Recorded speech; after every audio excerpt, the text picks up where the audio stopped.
Membicarakan Nick Drake dan karya-karyanya adalah membicarakan bagaimana seorang musisi jenius lagi brilian yang tak pernah memiliki cukup kepercayaan diri maupun karisma untuk menarik perhatian audiens.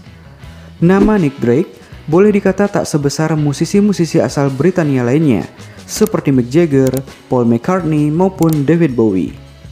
Publik perlu menunggu kehadiran internet terlebih dahulu agar dapat mengetahui siapa sosok Drake. Kendati begitu, Nick bukanlah musisi mediocre. Peninggalannya untuk musik Inggris khususnya folk begitu besar dan abadi. Nick lahir di Burma atau sekarang Myanmar pada tahun 1948. Keluarganya kaya dan terpandang. Ayahnya adalah insinyur yang ditugaskan pemerintah kolonial Inggris untuk bekerja di perusahaan perdagangan Burma India.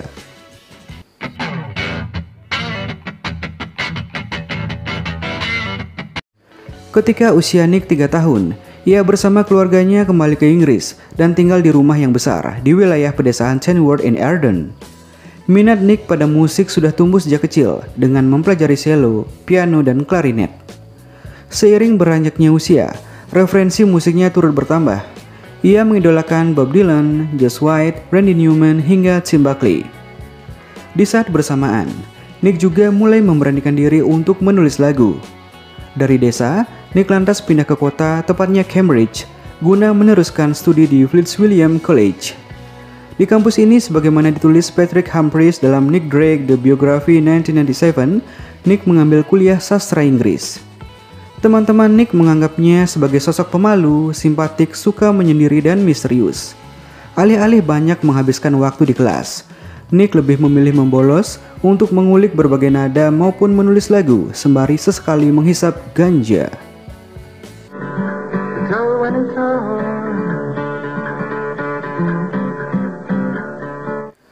Perlahan, bakat Nick mulai memancarkan sinarnya.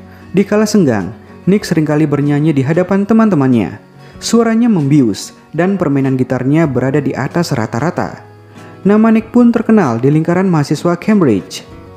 Tahun 1968 menjadi momentum penting bagi karir Nick di dunia musik. Waktu itu ia sedang tampil di sebuah konser amal yang diselenggarakan di Roundhouse, London. Penampilan Nick ternyata disaksikan Ashley Hutchings, basis dari Fairport Convention, kelompok folk rock yang tengah meniti kesuksesan. Hutchings seketika terkesima dengan aksi Nick dan langsung memberitahu Joe Boyd, produser dari label rekaman bawah tanah bernama Witch Season, yang menaungi band-band indie macam The Incredible Strings Band hingga Fairport. Boyd dan Nick akhirnya berkenalan. Boyd mencium potensi besar dalam diri Nick dan memintanya mengirimkan beberapa demo lagu, dan Nick menyetujuinya. Tak perlu waktu lama bagi Boyd untuk terkesan dengan demo Nick.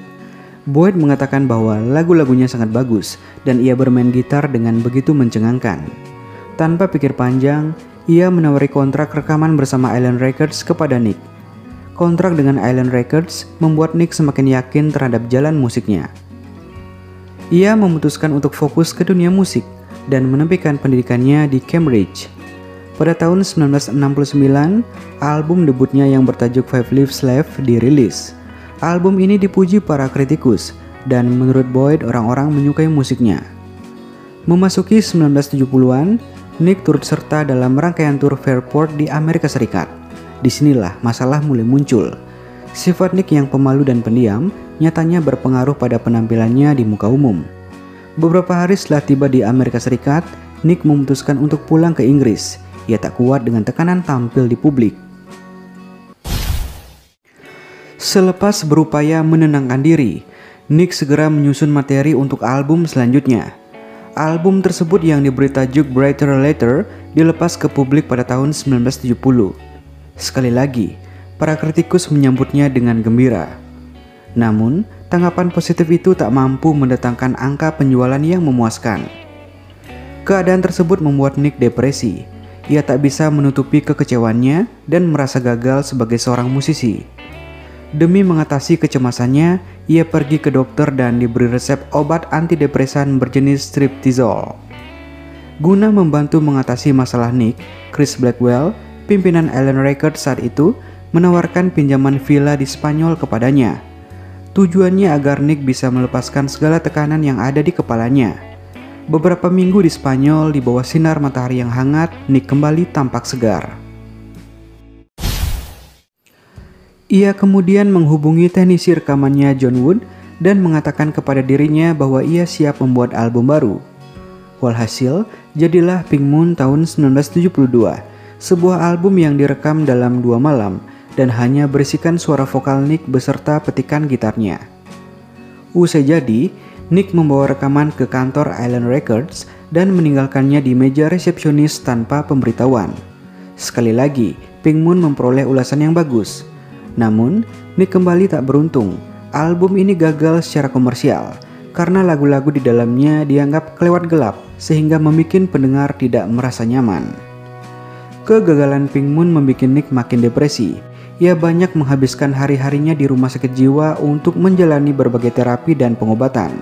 Tampilan fisiknya pun ikut berubah, kurus dan tak terawat. Situasi bertambah memburuk tatkala ia jatuh miskin dan pihak Island Records merasa sudah saatnya memutus kontrak Nick. Saat orang-orang di sekelilingnya menganggap masa depannya berada di ujung tanduk, pada tahun 1974, Nick seperti memperoleh mukjizat. Kondisinya berangsur membaik. Ia terlihat bahagia, punya pasangan dan mampu merekam 4 lagu baru. Kendati demikian, fase itu cuma berlangsung sementara dan menjadi pintu dari tragedi yang menimpa Nick setelahnya, bundir.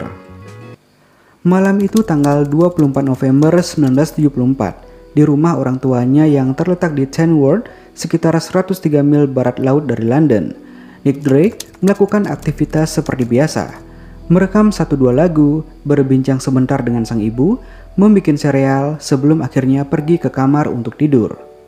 Tak ada yang ganjil dari perilaku Nick. Namun, semua berubah keesokan harinya.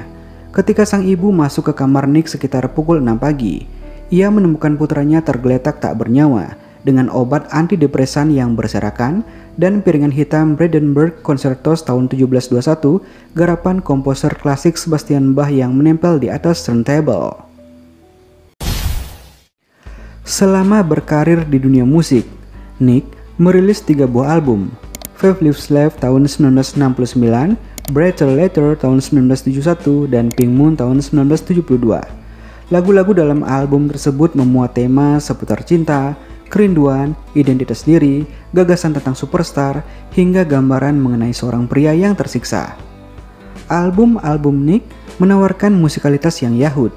Tiap album punya karakter musik yang berbeda-beda.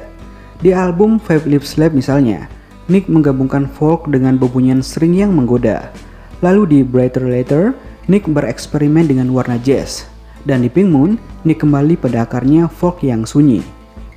Meski begitu, perlu beberapa dekade agar nama Nick betul-betul dikenal publik, dan semua bisa terjadi berkat iklan komersial. Pada dekade di mana karirnya dibangun, Nick cuma punya segelintir penggemar. Namun, itu berubah tatkala pada tahun 1999, salah satu lagu Nick yang termaktub di album Pink Moon dipakai sebagai pengiring iklan Volkswagen Cabriolet. Sebagai catatan, iklan ini adalah iklan pertama VW yang muncul di era internet. Kejadian tersebut membuat publik beramai-ramai mencari dan mengunduh lagu Nick. Karya-karya Nick kian masif diakses setelah Napster lahir. Para penggemar Nick saling bertukar lagu hingga album dalam intensitas yang tinggi. Memasuki era awal milenium, karya Nick bertambah populer di tengah masyarakat. Tak sebatas berputar dalam jejaring internet, lagu-lagu Nick menyebar hingga layar lebar. Lagu Nick dimasukkan dalam film-film macam The Royal Tenenbaums tahun 2001, Serendipity tahun 2001, dan Garden State tahun 2004. Dan pada akhirnya, "Aku telah gagal dalam segala hal," kata Nick suatu waktu kepada sang ibu. Dan kita tahu, dengan segala melodi indah yang pernah diciptakannya, Nick tak pernah gagal.